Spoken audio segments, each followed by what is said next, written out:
So hello everyone, इस video के अंदर हम बात करने वाले हैं कि एक स्वेलिंग का फिज़िकल एग्जामिनेशन कैसे करना है। अब फिज़िकल एग्जामिनेशन में सबसे पहले आता है जनरल सर्वे। इसके पहले वाले वीडियो में मैंने आपको बताया था कि हिस्ट्री टेकिंग कैसे करनी है एक स्वेलिंग के केस में, और अब हम फिज़िकल एग्जामिनेशन के बारे में पढ़ने वाले हैं। तो फिज़िकल एग्जामिनेशन में जो पहली चीज़ आती है वो आती है जनरल सर्वे। अब एक किसी भी पर्सन में कोई स्वेलिंग प्रेजेंट है तो उसका जनरल सर्वे कैसे करना है, उसको देखना कैसे है। तो हमें सबसे पहले देखना है कि कहीं कोई माल न्यूट्रिशन या कैकेक्सिया तो प्रेजेंट नहीं है। तो इससे हम थोड़ा सा अंदाज़ा लगा सकते हैं कि इट कुड बी या मेलिग्नेंट ग्रोथ या फिर टीबी की सीक्वल हो सकता है ये, ठीक है।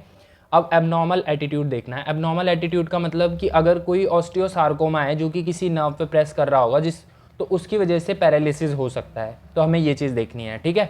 और अगर कोई इन्फ्लेमेटरी स्वेलिंग होगी तो उसमें हमेशा ही जो टेम्परेचर होगा वो रेज्ड होगा और पल्स जो होगी वो रेज्ड होगी। तो ये चीज़ें हमें जनरल सर्वे में देखनी है।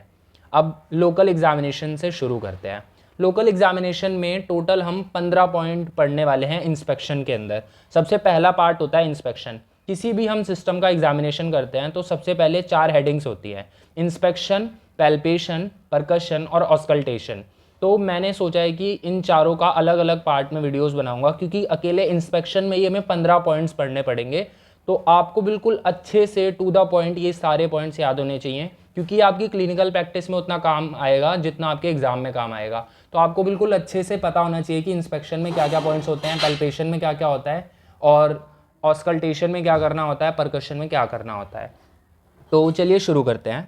सबसे पहले इंस्पेक्शन में हमें देखना है सिचुएटेड कहाँ पे है स्वेलिंग। तो सिचुएशन सबसे पहला पॉइंट है, क्योंकि कुछ स्वेलिंग्स जो होती हैं वो बहुत पिक्यूलियर होती है अपनी पोजीशन को लेके, जैसे कि एक डर्मोइड सिस्ट, ठीक है।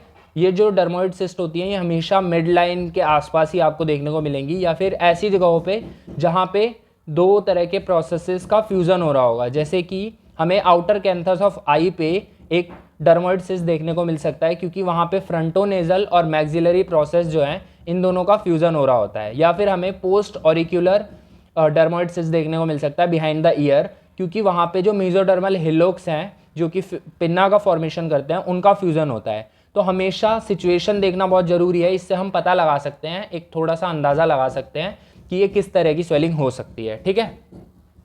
अब सिचुएशन जब हमने देखी तो उसके साथ ही ना हमें बिल्कुल एक्सटेंट ऑफ स्वेलिंग बिल्कुल अच्छे से नोट कर लेना है कि वर्टिकल और हॉरिजॉन्टल डायरेक्शंस में कितना एक्सटेंट है स्वेलिंग का, सेंटीमीटर्स में हमें लिख लेना है अपने जो भी हम केस टेकिंग परफॉर्मा पे लिख रहे हैं उसमें, ठीक है।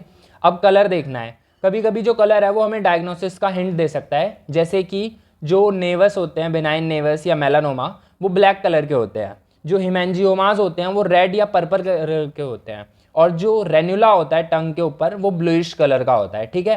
तो आपको याद रखना है कि नेवस या मेलानोमा ब्लैक कलर के होते हैं, हिमेंजियोमा रेड और पर्पल कलर के होते हैं, और जो रेन्युला है वो ब्लूइश कलर का होता है। और ये डायग्नोस्टिक है, बिल्कुल आप देखते ही पहचान जाओगे कि ये क्या चीज़ है। फिर जो तीसरी चीज़ आती है वो आती है शेप। अब शेप देखो, स्वेलिंग ना हमेशा एक 3D चीज़ है, तो आपको 3D में इमेजिन करना है। लोग इसे 2D में इमेजिन करने लग जाते हैं, तो कई जो बच्चे होते हैं वो लिख देते हैं कि सर्कुलर स्वेलिंग। सर्कुलर स्वेलिंग जैसा कुछ नहीं होता, ये बिल्कुल गलत है, ठीक है। स्वेलिंग की जो कॉमन शेप्स होती हैं वो ओवॉइड होती है, पियर शेप्ड होती है, किडनी शेप्ड होती है, स्फेरिकल स्वेलिंग हो सकती है।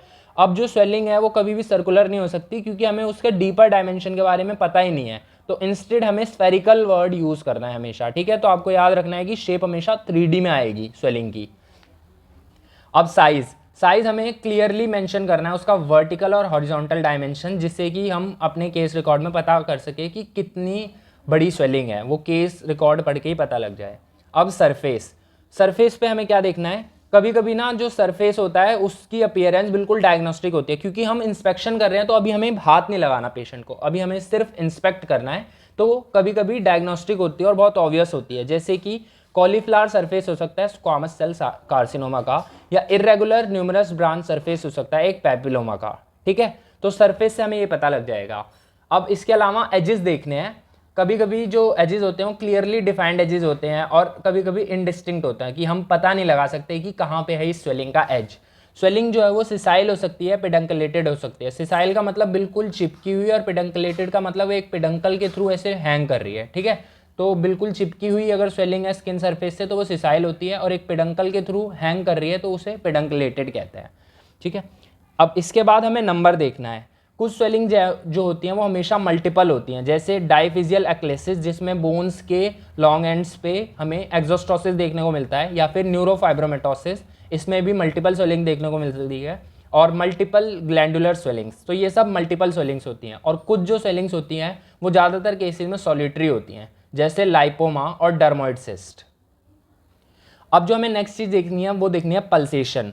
अब पल्सेशन जो है ये उन स्वेलिंग्स में देखने को मिलती है जो कि आर्टरीज से अराइज हो रही हैं या फिर आर्टरीज के पास में लाई करती हैं, और ये हमेशा ऐसी स्वेलिंग्स में ही देखने को मिलेगी। तो जैसे एन्यूरिज्म हो गया या वास्कुलर ग्रोथ्स हो गई, जैसे कि कैरोटिड बॉडी ट्यूमर, ठीक है। अब दो टाइप की पल्सेशन होती है, ट्रांसमिटेड पल्सेशन और एक्सपेंसाइल पल्सेशन।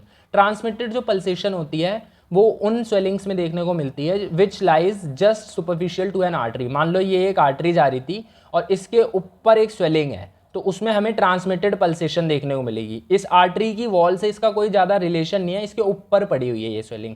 जबकि एक्सपेंसाइल पल्सेशन हमें तब देखने को मिलेगी जब जो स्वेलिंग है वो डायरेक्ट एक्सटेंशन है आर्टीरियल वॉल का। तो आप इन दोनों में डिफरेंस कर पा रहे हो, देखो ये डायरेक्टली एक्सटेंड हो रही है आर्टीरियल वॉल से, ये आर्टरी की वॉल ही है, जबकि ये जो दूसरी वाली स्वेलिंग है ये एक ट्रांसमिटेड स्वेलिंग है, मतलब इसमें एक ट्रांसमिटेड पल्सेशन हमें देखने को मिलेगी, ठीक है, क्योंकि आर्टीरियल वॉल से बिल्कुल अलग है। ये आर्टीरियल वॉल ये रही और स्वेलिंग इसके ऊपर लाई कर रही है।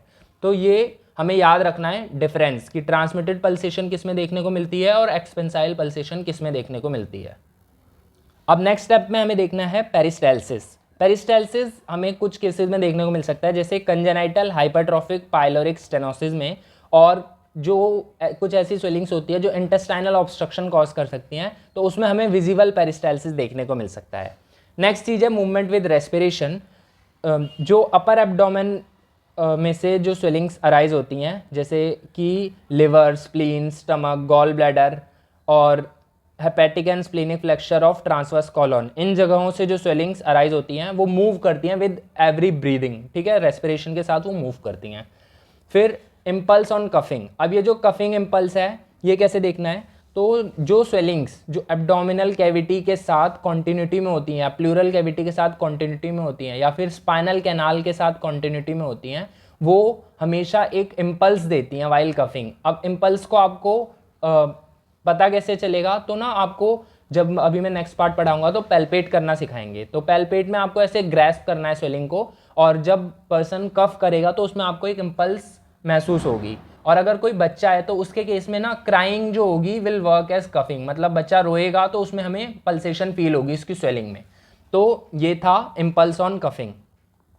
अब नेक्स्ट चीज आती है मूवमेंट ऑफ ऑन डीग्लूटेशन, ठीक है। अब अगर स्वेलिंग जो है वो स्वेलोइंग के टाइम पे मूव कर रही है, तो ऐसी स्वेलिंग जो कि फिक्स्ड होती हैं लैरिंग्स पे या ट्रैकिया पे, वो डीग्लूटेशन के टाइम पे मूव करती हैं, जैसे थायराइड स्वेलिंग्स हो गई, थायरोग्लोसल सिस्ट हो गई, या सब हाइड बर्साइटिस हो गया।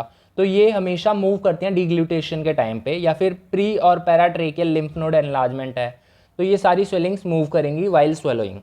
अब movement with protrusion of tongue. तो जो थायरोग्लोसल सिस्ट होता है ना, उसके अंदर हमें देखने को मिलता है कि जैसे ही टंग को प्रोट्रूड आउट करते हैं वो स्वेलिंग अपनी जगह से हिलती है।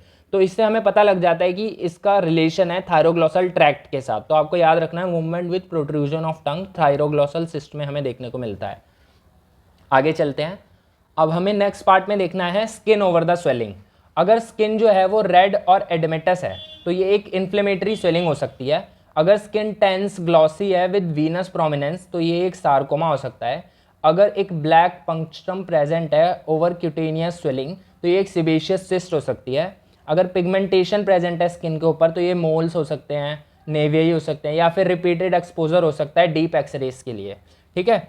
अगर कोई स्कार मार्क प्रेजेंट है तो प्रीवियस ऑपरेशन हो सकता है, या कोई इंजरी हो सकती है, या फिर प्रीवियस ऑपरेशन हो सकता है। हम डिफरेंशिएट कैसे करेंगे, तो प्रीवियस ऑपरेशन में जो स्कार होगा वो लीनियर होगा विद फ्यूचर मार्क्स, इंजरी में एक रेगुलर स्कार होगा, और प्रीवियस ऑपरेशन में पकड़, ब्रॉड और इरेगुलर स्कार हमें देखने को मिलेगा। इसके अलावा स्किन की एक और बहुत स्पेशल अपीयरेंस देखने को मिलती है प्यूडी ऑरेंज, जिसमें ऑरेंज के छिलके जैसी स्किन हो जाती है। ये हमें ब्लॉकेज ऑफ स्मॉल लिम्फेटिक्स में देखने को मिलता है। ब्रेस्ट कार्सिनोमा में ये अपीयरेंस हमें देखने को मिलता है। अब नेक्स्ट चीज़ और लास्ट चीज़ जो हमें देखनी है इंस्पेक्शन के टाइम पे, अभी हमने सिर्फ इंस्पेक्शन पढ़ा है कि एक स्वेलिंग का इंस्पेक्शन कैसे करना है, तो कोई भी प्रेशर इफेक्ट, तो हमें इसमें क्या देखना है, जहाँ पे भी जो स्वेलिंग प्रेजेंट थी उसके डिस्टल जो लिम्ब है उसको देखना है। जैसे अगर कोई एक्सिलरी स्वेलिंग है और साथ में एडेमा है अपर लिम्ब का, इसका मतलब हो सकता है कि जो लिम्फ नोड्स हैं उनकी वजह से स्वेलिंग आ रही हो।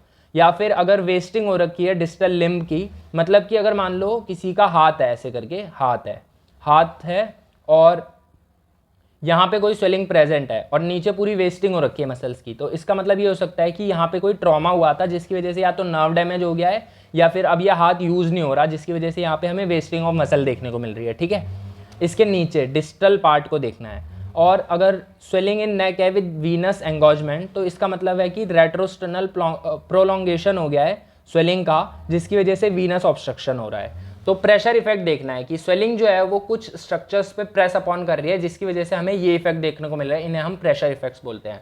So this was all about inspection of swelling. Next video में हम पढ़ेंगे पैल्पेशन। इसके भी टोटल 15 पॉइंट्स हैं और बहुत इंपॉर्टेंट टेस्ट आते हैं, इसलिए मैं चाहता हूँ कि इसका एक सेपरेट वीडियो बनाऊँ। मैंने इसके नोट्स पूरे बना लिए हैं, तो नेक्स्ट वीडियो में पैल्पेशन स्टार्ट करते हैं। तो एक बार फिर से मैं आपको छोटा सा ब्रीफ दे देता हूँ। फिजिकल एग्जामिनेशन कर रहे हैं हम स्वेलिंग का, जिसमें हमने जनरल सर्वे पढ़ा, उसके बाद लोकल एग्जामिनेशन स्टार्ट किया। तो सबसे पहले हमने इंस्पेक्शन देखा। इंस्पेक्शन के अंदर हमें 15 पॉइंट देखने थे। 15 पॉइंट में सबसे इंपॉर्टेंट जो पॉइंट्स होते हैं वो होते हैं situation, colour, number, pulsation, impulse on coughing और मूवमेंट ऑन डीग्लूटेशन, पेरिस्टाल्सिस और एनी प्रेशर इफेक्ट। ये सबसे ज़्यादा इंपॉर्टेंट है, और स्किन ओवर द स्वेलिंग। इसके अलावा आपको सारे याद रखने हैं। मैंने पूरे 15 के 15 स्टेप आपको सिखाए हैं। और आपको एक चीज़ याद रखनी है कि स्वेलिंग को कभी भी सर्कुलर नहीं लिखना, स्वेलिंग को आपको 3D शेप में लिखना है हमेशा। ठीक है, सो मिलते हैं नेक्स्ट वीडियो के अंदर, तब तक के लिए बाय बाय।